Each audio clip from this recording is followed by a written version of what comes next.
those conversations should have been taking place given the fact that our system is what it is, and I don't see it changing. I also believe that we need to understand that change is constant. And sometimes we are so embedded into being fixed in one place that we don't recognize that when change comes, we are affected by it. And so you need to pay particular attention to that. And I really think and I hope that people would have been paying attention to that. I mean, granted that everybody wants to win, you must recognize that there must be winners and there must be losers. And you must also understand how the game is played when one win and or when one lose. Mhm.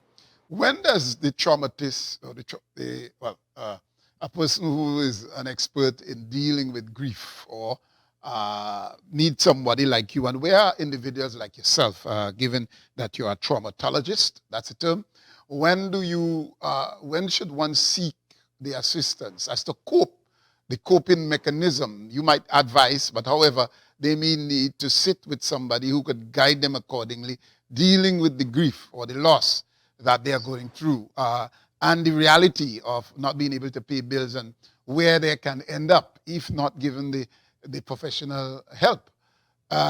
So let's speak to that. How do you seek the right help when you're dealing with such emotional trauma?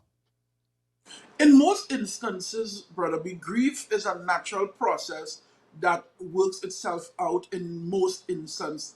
In the majority of scenario, grief works itself out with time, of course, and self-reflection and self-healing. I think grief works itself out.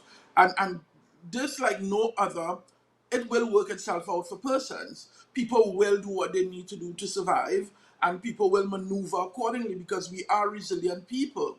And the hope is that people would find their foot in one way or the other.